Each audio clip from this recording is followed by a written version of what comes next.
थी, कैसे जो है यवनों के अत्याचार से जो है भारत भूमि त्रास हो रही थी। उस समय एक बच्चे ने प्रार्थना करी है, बहुत देर तक तपस्या करी। राम जी ने साक्षात प्रकट होकर के दर्शन दिए और कहा कि तुम्हारी इच्छा जरूर पूरी होगी, हम आएंगे, भारत भूमि का उद्धार करने के लिए आएंगे।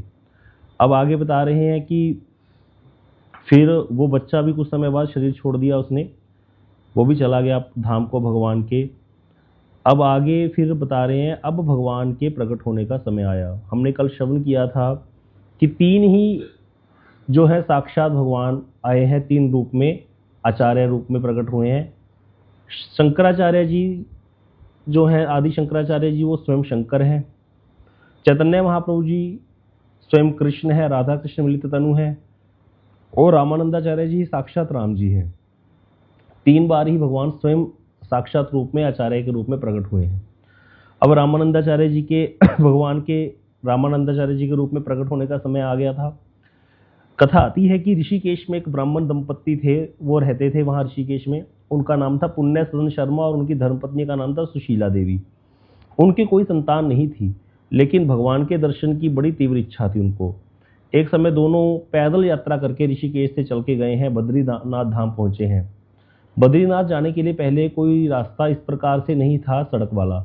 देवप्रयाग तक गाड़ियां जाती थी, बस जाती थी।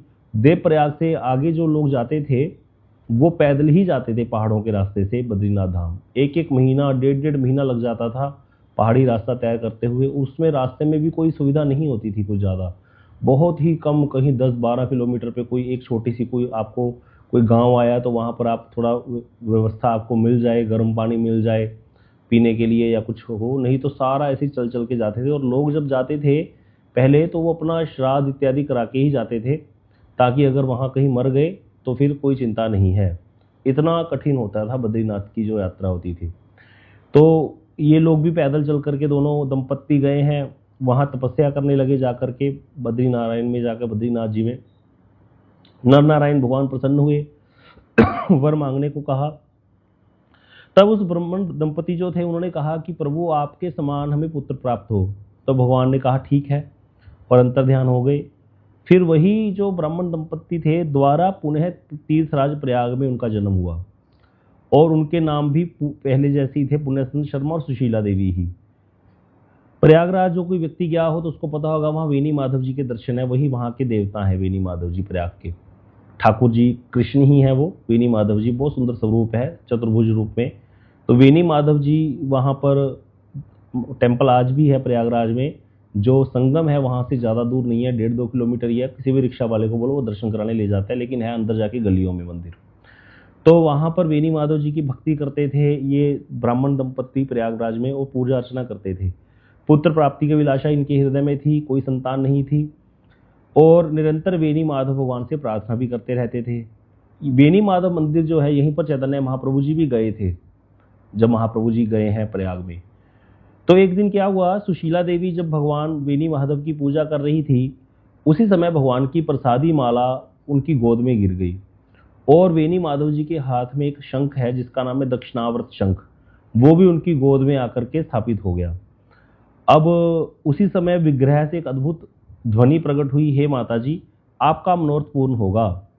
तो इसी कारण विक्रमी संवत 1256 ईस्वी में माघ मास में कृष्ण पक्ष की सप्तमी तिथि को, माघ का महीना होता है बहुत सर्दी वाला, जिसमें प्रयाग में मेला भी लगता है।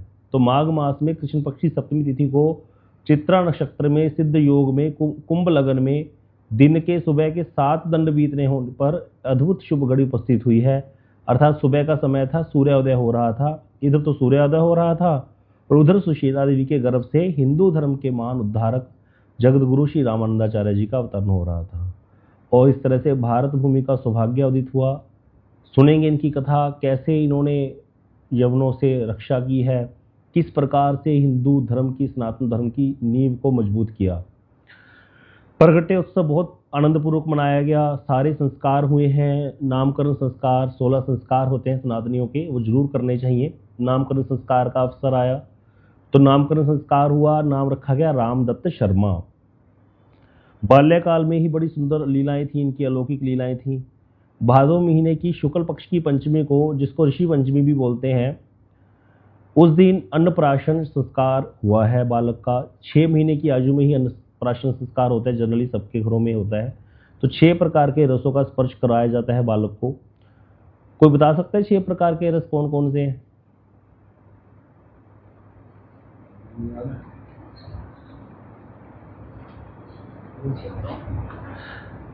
नहीं पता किसी को?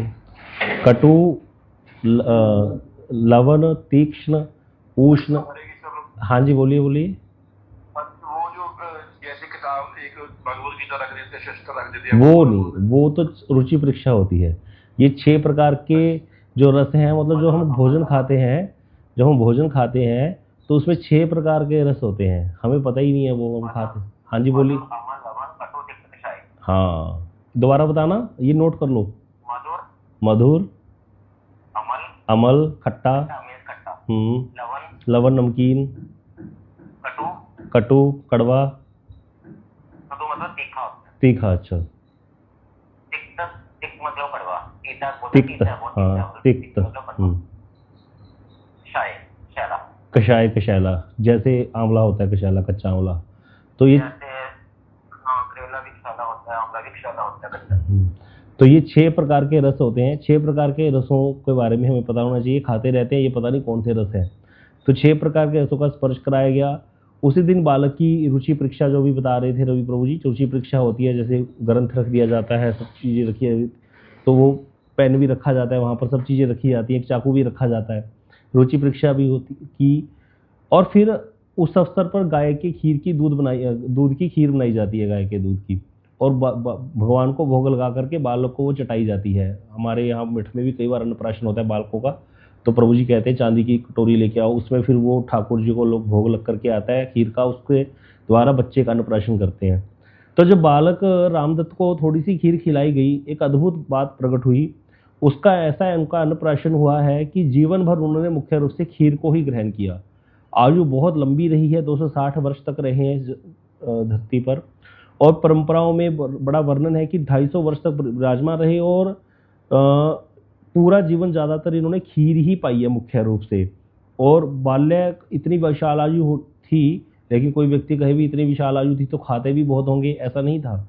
बाल्यकाल से बड़ा ही सरल वो आहार ग्रहण करते थे। आहार जितना जो है सरल होगा, सादा होगा, सात्विक होगा, उतनी आयु लंबी बढ़ती होती है जीव की, और उतना भजन में सहायक भी होता है। एक दिन इनके पिताजी पूजा कर रहे थे, और ये घुटमन घुटमन चलते हुए आ गए मंदिर में, पूजा गृह में। बेनी माधव जी के मंदिर था, और वहीं पर दक्षिणावर्त शंख रखा हुआ था बेनी माधव जी का। और घुटमन घुटमन चल के आए, बालों तो छोटे से ही होंगे, तो उस शंख को बजाना शुरू कर दिया। तो जैसे इनके पिताजी ने नेत्र खोले, तो उन्होंने उनके हाथ से शंख ले लिया, बालक के हाथ से, और मन ही मन सोचने लगे, अरे ये तो बहुत बड़ा अपराध हो गया, ये तो भगवान का पवित्र शंख है, बालक ने इसको मुख लगा करके जूठा कर दिया, अब क्या होगा, कहीं भगवान अप्रसन्न ना हो जाए। उसी रात्रि में भगवान बेनी माधव जी ने उनको स्वप्न में दर्शन दिए इनके पिताजी को, और कहा यह बालक मेरा ही स्वरूप है, यह शंख इसी को दे दो, अब यही से इसे बजाया करेगा।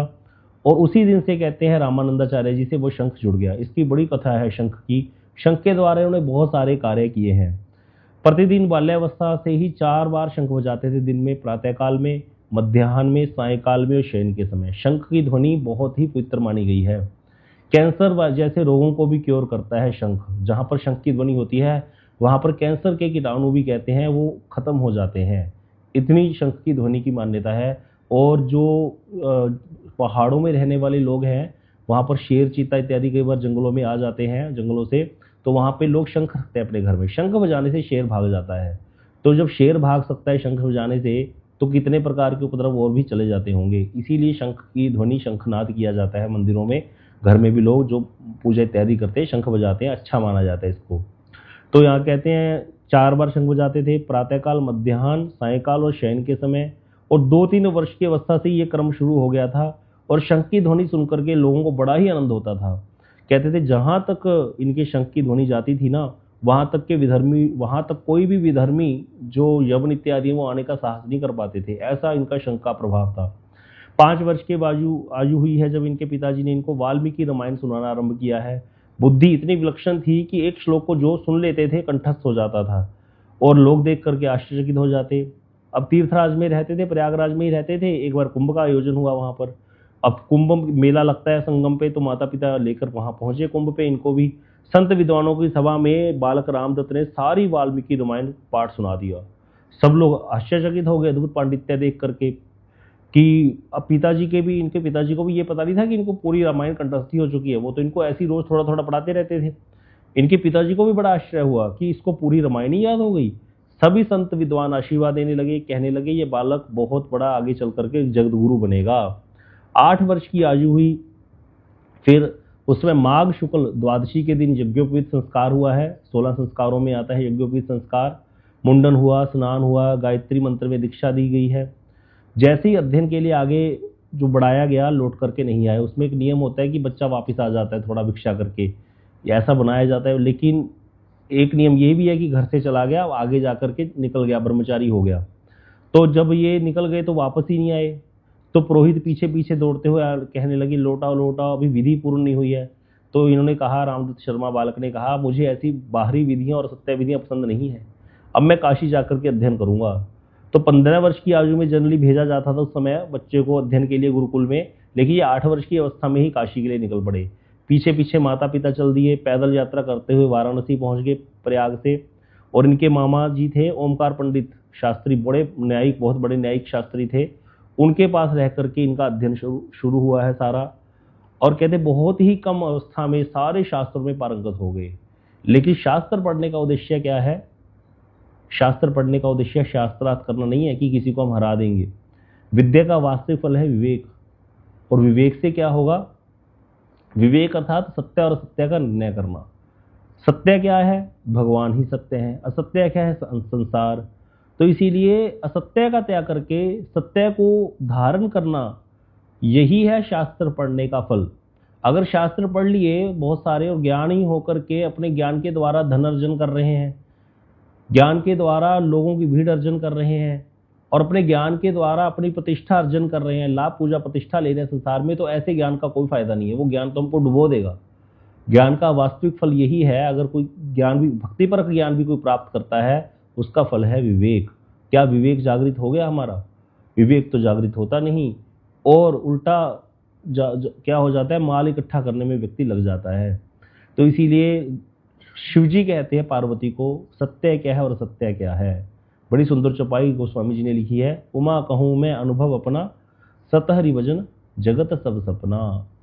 हे उमा, मैं अपना अनुभव बता रहा हूँ। शंकर जी बता रहे हैं अपना अनुभव। सोचो कैसा होगा उनका अनुभव। शंकर जी जो कैलाशपति हैं, वो शंकर जी कह रहे हैं, हे उमा, हे पार्वती, मेरा अनुभव सुनो। एकमात्र सत्य वस्तु हरि का भजन है, बाकी सब सपना है जगत। और हम लोग सपनों में जीते हैं। अगर हम कुछ इच्छा कर रहे हैं संसार की वस्तु की, तो वो सपनों में जीने जैसी बात है। सपने सच नहीं होते कभी भी।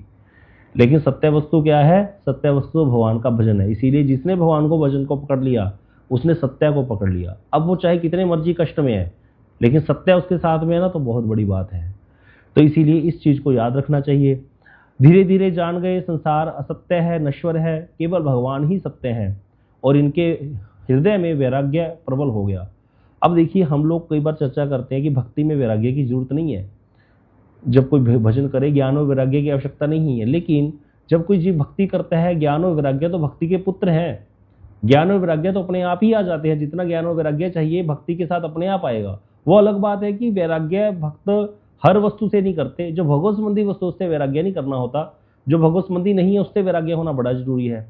अगर भगवत संबंधी वस्तु जो नहीं है, उससे हमारा वैराग्य नहीं हुआ, जैसे परिवार, पुत्र इत्यादि, और हम भजन भी कर रहे हैं, तो भजन का फल नहीं मिल रहा हमको। इसका अर्थ ये है। इसीलिए गोस्वामी जी ने रामायण में लिख दी चौपाई, जानिए मन तब विरज गोसाई, हृदय बल वैराग अधिकाई। अपने मन को निरोग तभी जानना जब हृदय में वैराग्य का बल बढ़ जाए।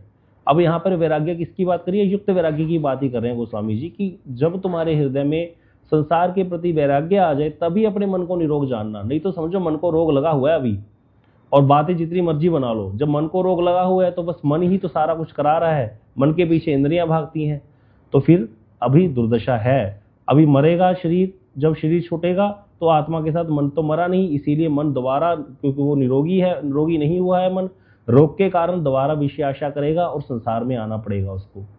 इसीलिए यहाँ पर कह रहे हैं कि इनको तो समझ में आ गया था कि अब मैंने विवाह नहीं करना, मैंने क्या करना है, अपना भजन करना है। ये मनुष्य जीवन भजन के लिए मिला है और हमारी श्वासें जो है ना ये निश्चित है, इतने श्वास लेने हैं, हमारा समय निश्चित है, इतने देर तक हमें जीना है और उस उतने समय में हमें अपना काम बनाना है बस।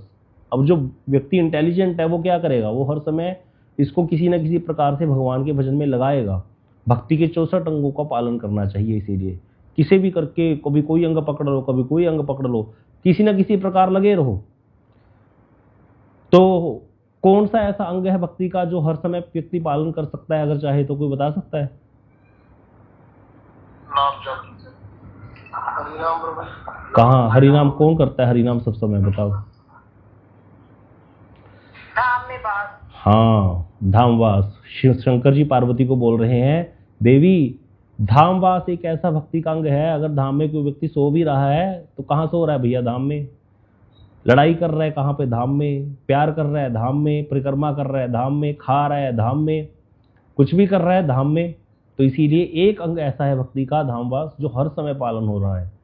इसीलिए धामवास की बड़ी महिमा गाई गई है शास्त्रों में। लेकिन फिर भी जो व्यक्ति धाम में रह करके बाहरी चिंतन करे वो धामवास नहीं कहलाता, जो घर में रह करके धाम का चिंतन करे वो धामवास कहलाता है। इसीलिए वृंदावन में आगे भीड़ करने की जरूरत नहीं है, यहाँ तो पहले ही बहुत रश हुआ पड़ा है। अपने घर में रह करके धाम की चिंता करो कि हाँ हम धाम में ही रह रहे हैं, नियमों का पालन करो, यही धामवास है। यहाँ धाम में रह करके हम गंदगी फैलाएं और लोगों को गालियाँ दें, यहाँ इतनी भीड़ हुई पड़ी है, यहाँ इतना बुरा हाल है इस टाइम कि अगर कोई व्यक्ति यहाँ पर आकर रह रहा है तो उसका अपराध जाने जाने हो ही जाएगा किसी न किसी के प्रति। क्यों? क्योंकि सड़कों पर रश ही इतना हुआ पड़ा है, कहीं निकलने का रास्ता ही नहीं मिलता, पैदल चलने वालों के लिए जगह नहीं बची है। तो क्या व्यक्ति करेगा यहाँ पर आकर भजन? या तो फिर आकर किसी गांव में रह लो, और वैसी वृत्ति हमारी है नहीं गांव में रहने वाली। इसीलिए सबसे बेस्ट क्या है कि जहां भी रहो अपने हृदय को ही भगवान का धाम बना लो। वो बनेगा भजन से, कथा से, अपने आप हो जाएगा। जब भक्तों की कथाएं सुनेंगे हर समय, ऐसा चिंतन, ऐसे उल्लास, भक्तों की कथा ऐसी होती है ना, अगर भक्त कथा सुनते रहे ना, अगर ये सत्र हमारा चलता रहा तो आपको ऐसे लगेगा कि जीवन बिल्कुल कैसे निकल गया। मेरे गुरुदेव बोलते थे, श्रील भक्ति विज्ञान भारती गोसाई महाराज जी, वो बहुत वैष्णव का गुणगान गाते थे। बोलते थे मैं कब 90 साल का हो गया मुझे यही नहीं पता चला। 90 साल एज थी उनकी, 90 ईयर्स। हम लोग तो आप जो संसार में रह रहे हैं हम तो ये सोचते हैं 50-60 हो जाए बस बहुत है, इससे ज़्यादा क्या करना है। फिर घुटने चलेंगे नहीं, सीटते हुए चलना पड़ेगा, पूछता कोई होता नहीं बुढ़ों को वैसे भी, तो क्या ज़िंदगी जीनी ऐसी। लेकिन उनका ऐसे नहीं था, वो अपने लास्ट मोमेंट तक कथा कर रहे थे। जिस दिन उन्होंने शरीर छोड़ा उससे एक दिन पहले भी उन्होंने कथा बोली है, सोचो। तो इस प्रकार का जीवन होता है वैष्णवों का। इसीलिए अपने हृदय में हमेशा इच्छा करो कि मुझे वैष्णव संग मिले, वैष्णव की कथा करूं, वैष्णव का गुणगान मैं करता रहूं, वैष्णव सेवा मुझे प्राप्त होती रहे। वैष्णव का गुणगान करने वालों को कभी कोई चीज़ दूर नहीं है उनके लिए, हर चीज़ उनके सामने रहती है। क्योंकि सिद्धिर्भवति वानेति संशयच्युत सेविनाम निसंशयस्तु तद भक्त परिचर्या रतात्मनाम। भाई भगवान की सेवा करके सिद्धि होगी क्या नहीं होगी संशय है, लेकिन भगवान के भक्तों की सेवा करने वालों को पक्का है सिद्धि होगी ही होगी, होगी ही होगी। तो भक्तों की कथा श्रवण करना सेवा करना ही है। क्योंकि कथा श्रवण करेंगे तो देखो जिसकी बात हम सुनते हैं उनके प्रति प्रेम बढ़ी जाता है, हमारा नेचुरल सी बात है। और हमसे होते हैं भक्त अपराधी। जब बहुत ज्यादा ओतप्रोत हो जाएंगे भक्त कथा से तो भक्त अपराध में चांस भी कम हो जाएंगे, भक्तों के प्रति श्रद्धा बढ़ जाएगी, भक्ति बढ़ गई बस। तो इसीलिए जो है इनके अंदर वैराग्य आया, माता पिता को चिंता होने लगी कि कहीं भाई सन्यासी ना बन जाए बालक। तब इनके माता पिता ने, पहले तो पूछते नहीं थे ना घर वाले, शांडिल्य गोत्र में ही एक उत्पन्न लड़की थी माधवी नाम की, सर्वगुण संपन्न कन्या के साथ विवाह निश्चित कर दिया, इनसे बात भी नहीं करी। जब इनको पता चला तो इन्होंने अपने माता पिता को बहुत समझाया, भक्ति ज्ञान वैराग्य का महत्व बताया कि ज्ञान की क्या महिमा है, वैराग्य का क्या स्थान है संसार में। और इन्होंने कहा कि मैं तो नैष्ठिक ब्रह्मचर्य का व्रत धारण करके ही जीवन व्यतीत करने का संकल्प ले चुका हूं, मैं विवाह नहीं करूंगा। अब लेकिन माता पिता स्वीकार ही नहीं कर पा रहे थे। पहले समय में तो जुबान की बहुत बड़ी वैल्यू होती थी, कहते थे प्राण चले जाएंगे लेकिन अपनी जुबान पे से नहीं जाएंगे हम। अब इनके माता पिता ने कहा हमने तो संबंध निश्चित कर दिया लाला, अब तुमको विवाह करना ही पड़ेगा, अब हम क्या करें। तब इन्होंने कहा क्या करूं, अब ये तो स्वयं भगवान ही हैं, वो तो लीला कर रहे हैं यहाँ पर आकर के आचार्य के रूप में। तो इन्होंने उस कन्या को जिसके साथ इनका विवाह निश्चित हुआ था, जिसको इन्होंने कभी देखा भी नहीं था, स्वप्न में इन्होंने उसको दर्शन दे करके दिव्य उपदेश दिया। सोचो स्वप्न में आकर के गुरुदेव हरि नाम दे रहे हैं किसी को, क्या महिमा होगी। स्वप्न में जब दिव्य उपदेश दिया तो उस कन्या ने स्वप्न में पहली बार इनका दर्शन किया, उसी क्षण उसके हृदय में इनके प्रति गुरु बुद्धि हो गई, पति बुद्धि नहीं हुई, गुरु बुद्धि जागृत हो गई। और स्वप्न में उसको उपदेश प्राप्त हुआ कि तुम रामदत्त के प्रति पति बुद्धि मत रखो, गुरु बुद्धि रखो, उसी से तुम्हारा कल्याण होगा। प्रातःकाल उस कन्या ने अपने माता पिता को सारा स्वप्न की बात बताई और वो लोग वाराणसी पहुंचे तुरंत, और आकर के सारा परिवार इनसे दीक्षा की बात करने लगा कि हमको दीक्षा प्रदान करो। लेकिन ये तो भी बालक थे उस समय, पहले तो बच्चों की शादी कर देते थे और ये समर्थ थे पूर्ण रूप से दीक्षा दे सकते थे। लेकिन उन्होंने विचार किया जब मुझे ही अभी तक गुरु मंत्र प्राप्त नहीं हुआ तो मैं दीक्षा कैसे दूं। स्वयं भगवान कृष्ण जो है चैतन्य महाप्रभु के रूप में आए, उन्होंने भी ईश्वरपुरी पास से दीक्षा ली है। फिर जाकर के महाप्रभु ने किसी को अगर मंत्र दिया तो दिया, नहीं तो भगवान ने स्वयं, जबकि भगवान थोड़ी ना कोई गुरु धारण करेंगे, वो तो सबके गुरु हैं, लेकिन भगवान भी ये लीला करते हैं। तो यहाँ पर जब इन्होंने ये सोचा कि मैं इनको दीक्षा कैसे दूं, धर्म संकट में पड़ गए और ये लोग तो बार बार प्रार्थना कर रहे थे। तो उसी समय रामदत्त जी ने क्या किया, अपना वही दक्षिणावर्त शंख जो था उसको बजाना शुरू किया। प्रभु जी मुझे कोहोस्ट बनाना, ये बीच में सो रहा। अच्छा ठीक है, बाद में कर लेंगे। अब दक्षिणावर्त शंख बजाया और वो शंख की जो था बड़ा ही अद्भुत था, दिव्य था। जैसे ही शंख का नाद हुआ, वो जो लड़की उसके माता पिता आए थे उनकी समाधि लग गई तीनों की, और समाधि अवस्था में तीनों को दिव्य ज्ञान की प्राप्ति हुई है। जब चेत हुए हैं तो रामदत्त जी के चरणों की पूजा की। उस कन्या ने कहा मेरे सारे बंधन नष्ट हो चुके हैं, अब मैं दिव्य धाम को जा रही हूँ। उसके सारी ही पुराना जो कर्मों का हिसाब था उसका छेदन कर दिया। इतने समर्थ होते हैं सदगुरु। और कह करके उसने ब्रह्मरंध्र को फोड़ करके उसने प्राण जो है त्याग कर दिया और भगवत धाम को प्राप्त हुई है। अब यह अद्भुत देख करके वाराणसी में जब प्रकट हुआ ये वैभव उनका, तो बड़े बड़े विद्वान दर्शन करने के लिए आने लगे। भैया जिनके साथ संबंध स्थापित हुआ था लड़की के साथ, वो तो इस प्रकार से दीक्षा हुई उसकी और ऐसे करके वो तो धाम को चली गई। अब लोग आकर के इनसे दीक्षा की अपेक्षा करने लगे, दीक्षा दो, उपदेश करो हमको। इनके माता पिता को भी इनके पूर्व जन्म का स्मरण हुआ। इनके माता पिता की हमारा जन्म भी ऋषिकेश में हुआ था, हमें भगवान ने दर्शन दिया था बद्रीनाथ ने और कहा था हम ही तुम्हारे घर प्रकट होंगे। तो वो समझ गए इस समय भगवान ही हमारे घर में आए हैं पुत्र के रूप में, और उनके अंदर भी ईश्वर बुद्धि करने लगे अपने पुत्र के अंदर, माता पिता भी, और प्रार्थना करने लगे आप हमें क्षमा करो, हम आपको पहचान नहीं सके, आप हमको भी दीक्षा प्रदान करो। अब यह सुनकर के वे दोबारा धर्म संकट में पड़ गए। रामानंदाचार्य जी बहुत बड़े गहरे धर्म संकट में पड़ गए। सोचने लगे मैं अपनी माता को दीक्षा कैसे दे दूं, माता तो प्रथम गुरु होती है।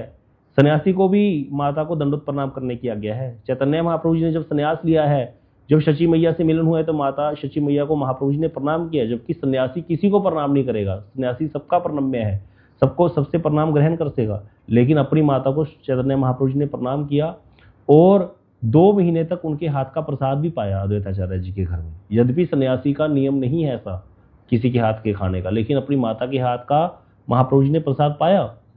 तो माता का कोई दोष नहीं होता है, माता सब गुरु है, सबसे पहली गुरु माता है, इसीलिए माता का कभी अपराध नहीं होता पुत्र। जब बाबा महाराज कहते मैं छोड़ के आ गया था तो उनकी मैया अंधी हो गई थी प्रयाग में, और ढूंढते ढूंढते यहाँ आ गई बरसाना में। जब कहते आती थी तो मैं थोड़ा वैराग्य दिखाता था, उनको दुत्कार देते थे, चले जाते थे दूर। तो इनके गुरुजी ने बोला था, प्रियशंदास बाबा जी ने, कि तुमको अपराध लग जाएगा, तुम्हारी माता का जन्म देने वाली वो तुम्हारे पास चल के आई है, तुमको ये नहीं कह रही कि तुम हमारे साथ प्रयाग चलो। अगर तुम उनको अपने पास थोड़ा बुला लिया करोगे, तो 2 मिनट बात कर लिया करोगे, तो उनका यहाँ वास हो सकता है बरसाना में तुम्हारे कारण, क्योंकि वो तुमसे बहुत प्रेम करती हैं। इसीलिए तुम्हें अपनी माता को त्यागने का कोई अधिकार नहीं है इस प्रकार से। हाँ, तुमने एक बार त्याग किया, घर का छोड़ के आ गए, इस चीज को कृष्ण ने स्वीकार कर लिया। अब यहाँ पर आकर के तुम्हारी माता अगर तुम्हारे पीछे आई है तो उसको अगर तुम त्याग करते हो, दुत्कारते हो, तो इससे तुम्हें अपराध लग जाएगा जन्म देने वाली माता का। और उसके बाद से बाबा महाराज जरूर अपनी माता को शाम को दर्शन देने नीचे कुटिया में जाते थे जहां वो रहती थी। सारा जीवन यही रह करके उन्होंने अंत में यही प्राण त्याग किया। उन्हीं के नाम से माता जी गौशाला बनी है, जहां आज 70,000 गायों का पालन हो रहा है, मातृव्रत। 70,000 से भी ज्यादा गायें होंगी वहां पर आज बरसाना में, एक जगह पर। आसान बात नहीं है। तो इसीलिए जो माता है वो प्रथम गुरु होती है। सन्यासी को भी माता को दंडवत प्रणाम करने की आज्ञा है। मैं माता का गुरु कैसे बनूं, ये सोचने लगे। अचानक वहां से अंतर्ध्यान हो गए विचार करते करते, और यह देख करके सारे लोग तो शोक में व्याकुल हो गए। माता पिता तो मूर्छित ही हो गए। उसी समय इनके माता पिता को साकेत धाम का दर्शन हुआ मूर्छित अवस्था में, और वहां देखा उन्होंने वही अपने पुत्र को। साकेत धाम किसका धाम है, राम जी का। वहां राम जी सिंहासन पर बैठे, अर्थात अपने पुत्र को ही सिंहासन पर विराजमान देखा। तब समझ गए कि स्वयं भगवान राम ही इनके घर में रामदत्त के रूप में प्रकट हुए हैं। अब इनके हृदय में प्रेम उमड़ पड़ा पुत्र के प्रति, किंतु साथ ही दिव्य विस्मय भी भर गया बहुत सारा कि भी भगवान है। और वहां पर इधर जो लोग थे नीचे सब वो विलाप कर रहे थे, ये अपने दिव्य लोक में पहुंचे हुए माता पिता इनके। उसी समय भगवान की इच्छा से राघवानंद जी एक संत हैं वहां पर पधारे काशी में। और परंपराओं में राघवानंद जी जो है ये महर्षि वशिष्ठ जी के अवतार कहा जाता है इनको। वशिष्ठ जी कौन है? राम जी के गुरु जी हैं लीला में, रामलीला में। तो जब भी भगवान अवतार लेते हैं उनके परिकर भी आते हैं। जब चैतन्य महाप्रभु जी आए तो नित्यानंद प्रभु भी आए, अद्वैताचार्य आए, श्रीवास जी आए, और कितने ही भक्त आए, हनुमान जी मुरारी गुप्त के रूप में आए। सारे ही भक्तों ने अवतार लिया है साथ में।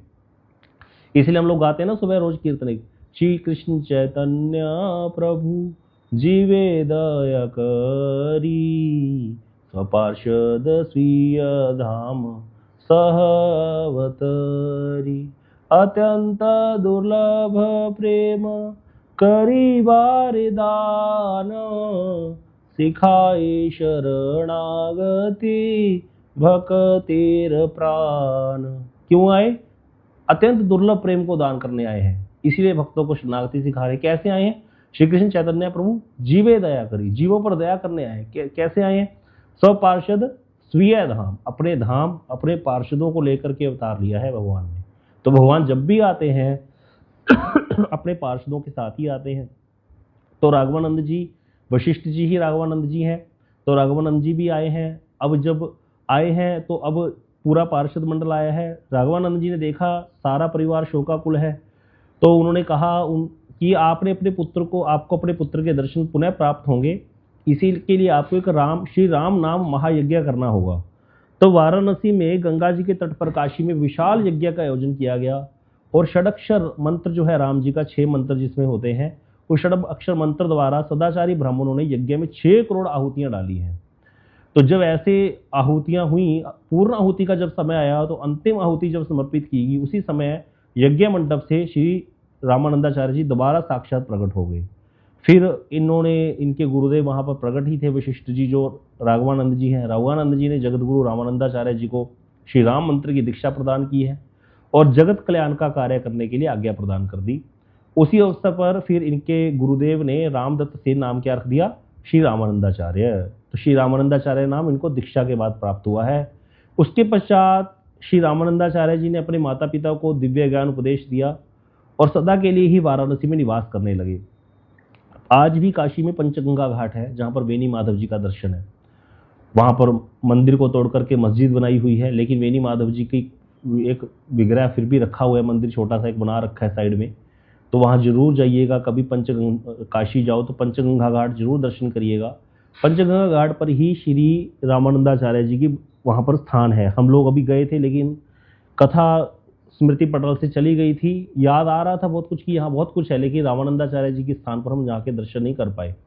तो वहां पर इन्होंने नवीन कुटी बनाई एक, और वहां पर इनका स्थान प्रसिद्ध आज भी है। अब ये क्योंकि स्वयं भगवान है, तो भगवान तो सभी विधि विधान से परे हैं, लेकिन फिर भी इन्होंने सारे विधि विधानों का नियमपूर्वक पालन किया, जैसे चैतन्य महाप्रभु जी करते थे। चैतन्य महाप्रभु जी दिन में 3 बार स्नान करते थे, 3 संध्या करने से पहले 3 बार स्नान करते थे, फिर संध्या वंदन करना। सारे नियम महाप्रभु जी स्वयं भगवान होकर के भी पालन करते थे, जीव कल्याण के लिए, कि जीव को मेरे से शिक्षा प्राप्त होगी।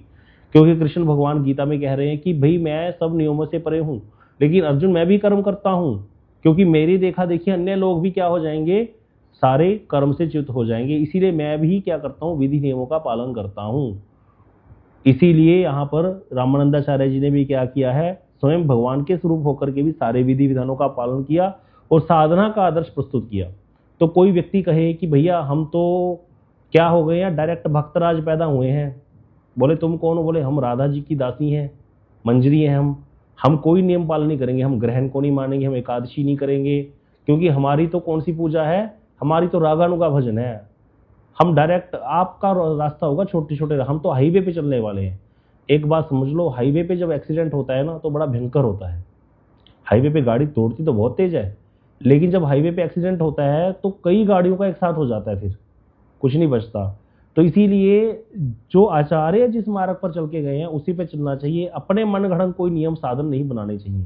ये कहीं वर्ण नहीं है। 4 संप्रदायों में एकादशी व्रत पालन और जितने भी सारे नियम हैं उसको माना गया है थोड़ा बहुत। श्री रूप गोस्वामी पाद जी ने कहा कांटे की बाड़ी है ये कर्मकांड के नियम जो पालन किए जाते हैं, ये कर्मकांड के नियम है। ग्रहण पालन करना, देखा जाए ग्रहण लगेगा, हम ग्रहण को भी मानते हैं। देखा जाए जो भजन करता है उसको ग्रहण मानने की क्या जरूरत है? सबसे बड़ा ग्रहण तो कृष्ण है, जिसको वो कृष्ण रूपी ग्रह जिसके जीवन में आ गया वो किस ग्रह को मानेगा? सूर्य ग्रहण चंद्र ग्रहण उसके आगे क्या है? लेकिन नहीं, क्योंकि हम यहाँ पर संसार में आए हैं इसीलिए वर्णाश्रम प्रणाली का भी पालन यथाविधि करना ही चाहिए। इससे क्या होता है, व्यक्ति के अंदर पहले हम मनुष्य तो बन जाएं, फिर आगे भजन करेंगे भाई। तो जो रूप गोस्वामी पाद जी ने कहा कि कुछ विधि नियमों को माना गया है कर्मकांड की विधियों को। क्यों? बोले अगर फूल को बचाना है तो उसके इर्द गिर्द कांटे पैदा हो जाते हैं उसकी रक्षा के लिए फूल की। तो ये कर्मकांड जो है ये कांटे की बाड़ी है, इसको पालन किए बगैर भक्ति रूपी कुसुम की रक्षा नहीं हो सकती, वो कुचला जाएगा। तो किसी ने कहा भैया देखो भगवान कैसे हैं, उनको थोड़ी अकल शायद कम थी। भाई बंदे ने केले की गिरी खानी होती है, केले की गिरी ही प्रयोजन है, केले का छिलका तो कोई प्रयोजन नहीं है। तो भगवान ने छिलका क्यों बनाया केले पर? मूर्खों वाले काम है, गिरी खाता है व्यक्ति, गिरी सीधी उगनी चाहिए थी। तो कोई व्यक्ति बोला भैया गिरी क्यों उगाई, गिरी के साथ वो छिलका क्यों उगाया? उसकी रक्षा के लिए। प्रयोजन तो गिरी ही है लेकिन छिलका उसकी रक्षा करता है। इसी प्रकार ये कर्मकांड की जो थोड़ी बहुत विधियां ली गई हैं, एकादशी जो सिद्ध महापुरुष हैं उनको एकादशी करने की जरूरत नहीं है, ये बात गलत नहीं है। सिद्ध महापुरुष एकादशी करे ना करे कोई फर्क नहीं पड़ता, फिर भी वो नियम पालन करते हैं। क्यों करते हैं? उनकी देखा देखी बाकी लोग भी बंद कर देंगे नियम पालन करना, और वो तो बद्ध जीव है। एकादशी बनाई है इसीलिए भगवान ने आई है एकादशी देवी कृपा करके जीवों के पापों का नाश करने के लिए, उनके अनर्थों का नाश करने के लिए, उनको भक्ति में प्रवेश प्रदान करने के लिए। उनकी देखा देखी वो भी छोड़ देंगे तो वहां पर मारे जाएंगे। एक स्थान पर कबीर जी जा रहे थे, पीछे उनके कुछ शिष्य भी निकल पड़े साथ में। अब दो प्रकार के शिष्य होते हैं, एक तो वैसे गुरु गुरु गुरु बोलने वाले, हृदय से गुरु मानते हैं, पूरा पालन करने वाले। रास्ते में कोई भट्टी लगी हुई थी, शराब निकाल रहे थे, मदिरा शराब निकाली जाती है ना भट्टियों पे, तो वो जो निकाल रहे थे उन्होंने कबीर जी को कहा महाराज आइए थोड़ा सा प्रसाद ग्रहण कर लीजिए, ऐसे ही बोला उन्होंने। गलत लोग थे। कबीर जी कहते दो भाई, उन्होंने हाथ में लिया, ऐसे वो पी गए। और जो पीछे शिष्य थे उन्होंने उनको भी देनी शुरू कर दी। जो तो सियाने थे उन्होंने तो पी नहीं, भी गुरुजी तो गुरुजी हैं, वो तो जहर खा लेंगे तो भी कोई फर्क नहीं पड़ता, हमारे थोड़ी कोई हजम हो सकता है। लेकिन कुछ ने पी ली क्योंकि वो तो ड्रामेबाज थे, उनको तो बड़ा मजा आया, कहते आज तो आनंद ही आ गया घूमने का। थोड़ी देर आगे जाके एक सिक्का निकाल रहे थे, सिक्का होता है ना जिससे वो पहले पाइपें जोड़ी जाती थी गर्म करके, सिक्का खोलता हुआ सिक्का। बोले महाराज थोड़ा सा ले लो, ये सब उनकी माया थी कबीर जी की। सिक्का निकाला, सिक्का दे दिया गरम गरम, खोलता कबीर जी के हाथ में सिक्का, कबीर जी उसको भी पी गए, कुछ नहीं हुआ। और पीछे जो पहले वाले थे जिन्होंने पहले पी लिया तो भाग लिए सब, ये शराब पी के आए थे। दूसरे वाले तो पहले है ही नहीं थे वहां पर, मतलब वो उन्होंने तो लेना ही था। तो सामर्थ्य होना चाहिए। क्या हमारे अंदर इतना सामर्थ्य है कि हम एकादशी का त्याग कर सकते हैं? जब एकादशी की आज्ञा दे दी है शास्त्र में तो हम क्यों पालन नहीं करेंगे उसको? चारों संप्रदायों में एकादशी व्रत जरूरी है, इसके बिना गति नहीं है। तो इसीलिए यहाँ पर रामानंदाचार्य जी ने भी सारी विधि नियम पालन किए हैं, साधना का आदर्श प्रस्तुत किया है। वहीं निवास करते उन्होंने असंख्य लोगों को ज्ञान और भक्ति का उपदेश दिया काशी में रहते हुए। कबीर जी की दीक्षा भी यही पंचगंगा घाट पर हुई थी। वो कथा फिर कभी सुनेंगे कैसे हुआ था। डायरेक्ट कबीर जी की दीक्षा इन्होंने नहीं दी है, क्योंकि रामानंदाचार्य जी कभी भी किसी यवन का दर्शन करते ही नहीं थे। कबीर जी यवन कुल में उत्पन्न हुए थे, यद्यपि भक्त थे, लेकिन रामानंदाचार्य जी कभी जब चलते थे तो कभी आपको दिखाएंगे अगर समय मिला तो, जब चलते थे तो दो लोग उधर से और दो लोग इधर से एक चांदनी ओढ़ करके उठा करके चलते थे, ऐसे उठा करके, जिसके बीच में रामानंदाचार्य चलते थे ताकि कोई इनको अंत्यज या कोई चतुर्थ वर्ण का व्यक्ति स्पर्श ना कर दे। इस प्रकार का इनका आचरण था। तो ये तो सुबह कभी स्नान करने जा रहे थे, गलती से इनके ऊपर पैर पड़ गया था, कबीर जी वहीं लेटे हुए थे और इन्होंने कहा था राम बोल, तो इस तरह से उन्होंने कहा कि मेरी दीक्षा हो गई। रविदास जी, सेना जो है और धन्ना, सारे इनके ही शिष्य हुए हैं, बहुत सारे शिष्य हुए इनके, और 12 शिष्य इनके द्वादश महाभागवत कहलाए जाते हैं, जो महान सिद्ध हुए हैं। उनकी अलग अलग कथाएं हैं बड़ी। उन्हीं द्वादशों में ही अनंताचार्य जी थे, जिनके शिष्य हुए नरहरियानंद जी, जिनके शिष्य हुए श्री गोस्वामी तुलसीदास जी महाराज, जिनसे ये पूरी परंपरा चली। फिर गोस्वामी तुलसीदास जी महाराज जी ने रामचरितमानस जैसा ग्रंथ दे दिया जनमानस के लिए। तो उन्हीं श्री गोस्वामी तुलसीदास जी महाराज जी के दादा गुरु भी इनके ही 12 शिष्यों में से थे। मतलब ये रामानंदी संप्रदाय है सारी। तो बता रहे हैं द्वादश महाजन कहलाए, बहुत बड़े भक्ति के प्रचारक बने, द्वादश के द्वादश महाजन जो वो सिद्ध, और इन्हीं महापुरुषों के द्वारा भक्ति का बहुत दूर दूर तक प्रचार हुआ, भक्ति का सेतु स्थापित हुआ है। बता रहे हैं कि इनकी जो कुटिया थी उस पर निरंतर कथा कीर्तन चलता रहता था। बड़े बड़े पंडित अपनी शंकाओं का समाधान करने आते थे, 4 बार शंख बजाते थे, और स्त्री पतित और यवन का मुख भी नहीं देखते थे। शंख की ध्वनि सुनकर के लोगों के हृदय में ही ज्ञान का प्रकाश उत्पन्न हो जाता था, और कोई छोटे मोटे रोग तो दूर हो जाते थे, शोक सारे दूर हो जाते थे। अब बता रहे हैं कि जितने भी प्रकार के लोग आए सबको इन्होंने ज्ञान प्रदान किया। एक राजा थे सुधोली के, उसके पुत्र को क्षय रोग था, बड़ा पीड़ित था, तो इन्होंने उनकी गंगा जी के द्वारा कृपा करी, उनके प्रभाव से राजकुमार का वो रोग दूर कर दिया, और इसको प्रभावित होकर के राजा इनका शिष्य बन गया। अब जब राजा शिष्य बन जाए तो फिर प्रचार बड़ा सुलभ हो जाता है। किसी देश का राजा ही भक्त हो जाए तो प्रजा तो अपने आप भक्ति करेगी भाई। तो रामानंदाचार्य जी का जीवन बड़ा ही सरल था, नियमबद्ध था, खीर का ही आहार ग्रहण करते थे प्राय, और स्वयं ही उसको बनाते थे। एक दिन क्या हुआ, बहुत तेज बारिश हो रही थी और इनको दूध मिला नहीं, और इसीलिए खीर भी नहीं बन पाई। तब इन्होंने विचार किया कि एकादशी ही मान लेते हैं। उसी समय एक स्त्री आई खीर लेकर के दिव्या इनकी कुटिया पे। ये उसको देख करके कुछ क्षण तो विचार में पड़ गए कि क्योंकि इनकी कुटिया में किसी भी स्त्री का प्रवेश जो है वो नहीं होता था सामान्यतः। अब उसके दिव्य स्वरूप को समझ देख करके समझ गए कि ये साधारण स्त्री नहीं है। तो उस दिव्य स्त्री ने कहा कि आप ये प्रसाद ग्रहण कीजिए आचार्य।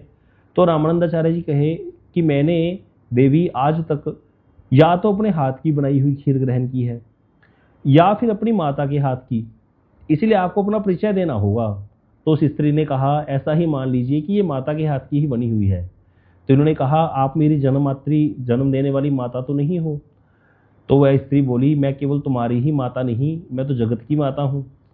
तो इन्होंने कहा कि आप अपना वास्तविक स्वरूप प्रकट कीजिए देवी, मैं आपके दर्शन करना चाहता हूँ।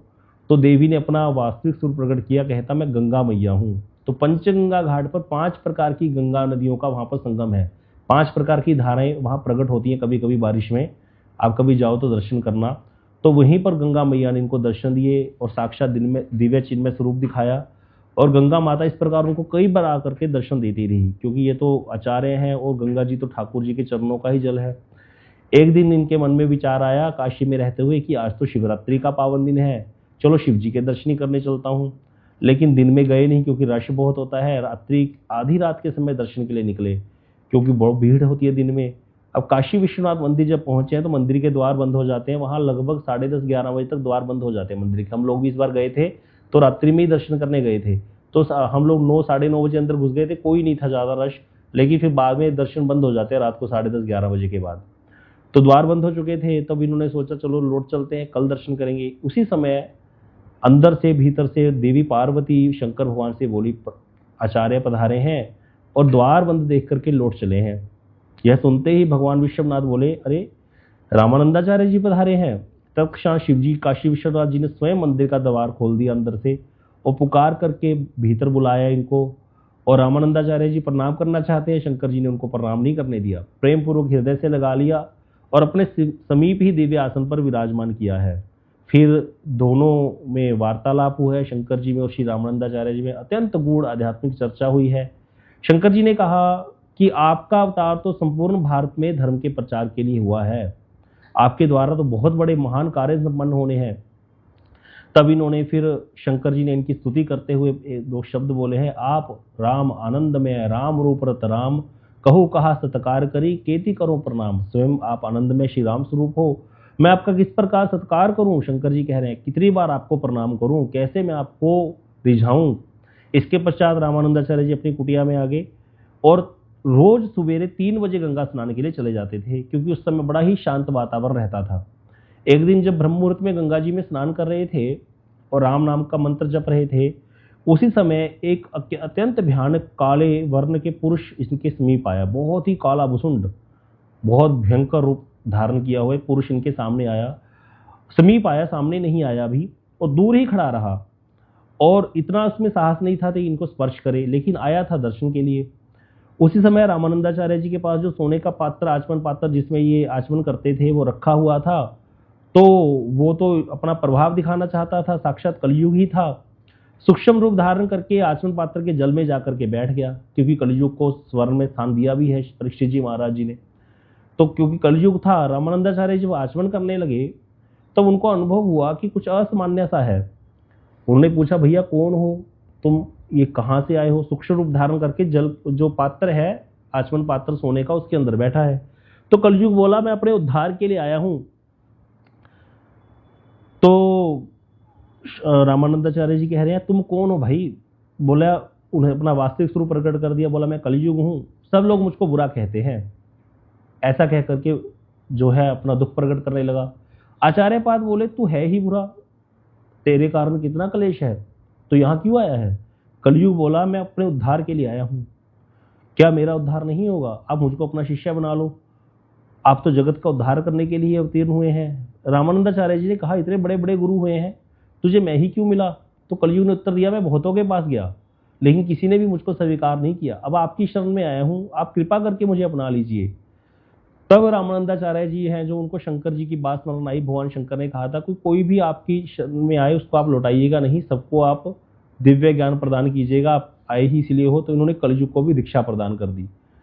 जब कलयुग को दीक्षा प्रदान कर दी, शिक्षा भी दी उनको, अब कहा कि देखो अब हमारा गुरु दक्षिणा का समय आ गया है, अब हमको गुरु दक्षिणा भी दो। बोला, हाँ दूंगा, बताओ क्या चाहिए? बोले, देखो अब सारे जो वैष्णव है, साधु संत है, वो तुम्हारे भाई हो गए हैं, गुरु भाई, क्योंकि तुम हमसे दीक्षित हो, हम साधु संतों के गुरु हैं, तो तुम्हारे गुरु भाई हो गए साधु संत सारे।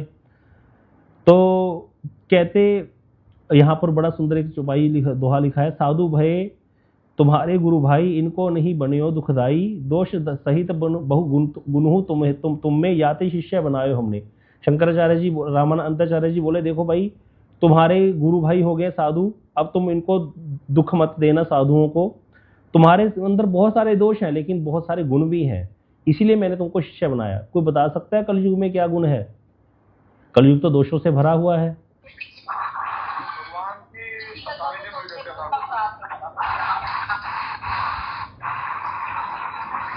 सब लोग म्यूट कर लीजिए, ज्ञान का संचार बड़ा हो गया सबके अंदर। हरे कृष्णा, सब लोग म्यूट कर लीजिए। हरि बोल, सब लोग म्यूट कर दीजिए। प्रवांटी म्यूट कर दीजिए। हाँ जी, तो कलयुग का गुण क्या है? हाँ जी, वेणुगोपाल प्रभु क्या बताइए?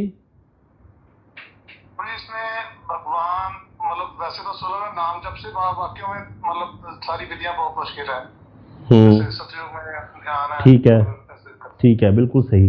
और कुछ कोई हैंड रेज कीजिए कि किरण आंटी आप बताइए। हाँ जी, किरण जैन जी। किसी का गलत सोचने पर अपराध नहीं लगता, पर गलत करना नहीं चाहिए, इससे हम गलत सोचना नहीं चाहिए, क्यों कभी ना कभी हम गलत कर सकते हैं। तो मतलब मानसिक पाप नहीं है कलयुग में, आप ये कहना चाहते हो? अच्छा, हाँ जी, रामानंदाचार्य रामानुज प्रभु, हमारे को रामानंद प्रभु जी बताओ। हरे कृष्णा प्रभु।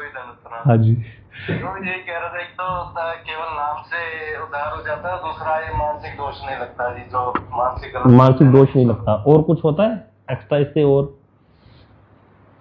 अपराध यही याद है। हाँ जी, प्रीति जी ने हैंड रेज किया हुआ है। हरे कृष्णा प्रभु जी, खाली नाम केवल नाम उद्धार है। नाम, एक चीज और है गई जो कोई बता नहीं पा रहा, ये भी ठीक है, कलयुग में हरि नाम से ही सब कुछ हो जाएगा, केवल नाम आधार है, ठीक है। मानसिक जो पाप है वो नहीं है। किसी का बुरा सोचोगे तो उसका फल प्राप्त जो नहीं होगा, बुरे का आपको पाप नहीं लगेगा। आकांक्षा दीदी आप बताइए। आकांक्षा दीदी, पुण्य मिलता है प्रभु जी। हाँ, ये बताया सही। मानसिक पाप पुण्य हो ही नहीं पापा। देखो, एक चौपाई याद कर लो, एक चौपाई में सारा कुछ है। कलयुग एक पुनीत प्रतापा, गोस्वामी जी क्या क्या लिख के चले गए। कलयुग एक पुनीत प्रतापा, मानस पुण्य हो ही नहीं पापा, बस इतना बोल दो। एक ये वाली याद कर लो, कलयुग केवल नाम आधारा, सुमिर सुमर उतरी पारा। दो चौपाइयां है, सारा कलयुग का कर दिया काम खत्म। बोले कलयुग केवल नाम आधारा, सुमिर सुमर उतरी पारा। कलयुग में केवल लगा दे, केवल ओनली, केवल नाम से ही हो जाएगा। सुमिर सुमर, ना यज्ञ करना है, ना योग, ना ध्यान, कुछ नहीं करना, केवल नाम से हो जाएगा। दूसरा बोल दिया, कलयुग एक पुनीत प्रतापा, मानस पुण्य हो ही नहीं पापा। कलयुग का एक पुनीत प्रताप है, मानसिक पुण्य तो है, पाप नहीं है। आपने सोच लिया, आज कथा सुननी है, सुन नहीं पाई किसी कारणवश, कोई बहुत बड़ी विपत्ति आएगी, कोई ऑफिस का फोन आ गया, ये ऑफिस का कॉल आ गई, विपत्ति तो होती है, तो सुन नहीं पाए, तो उसका फल आपको मिल जाए, क्योंकि आपने सोचा था मैं कथा सुनना चाहता हूँ। तो मानस की पुण्य तो है, उसका फल तो मिल जाएगा। पाप आपने सोचा उसको आज मार के आऊंगा, उसको गाली सुना के आऊंगा, लेकिन आप जा नहीं पाए किसी कारणवश, तो उसका पाप का आपको फल नहीं। सतयुग में उल्टा है, सतयुग में किसी का बुरा सोच लिया फल मिल जाएगा, बुरा करने का फल तब तक, बुरा अच्छा करने का फल तब तक नहीं मिलेगा, जब अच्छा सोचेंगे तब तक नहीं, जब तक अच्छा करोगे नहीं। कलयुग और सतयुग में एक उल्टा है, बिल्कुल घुमा दिया। लेकिन फिर वही बात, सतयुग में अपने आप अच्छा करने की प्रवृत्ति रहती है, बुरा करने की रहती नहीं है। कलयुग में अपने आप बाय डिफॉल्ट अच्छा करने की प्रवृत्ति कलयुग में नहीं होती, बुरा करने की रहती है। ये भी एक चक्कर है कलयुग का, क्यों कलयुग का प्रभाव ऐसा है। तो समय हो गया है, कल बाकी चर्चा करेंगे। तो यही गुणों को देखते हुए ही रामानंदाचार्य जी ने कलयुग को दीक्षा प्रदान की है।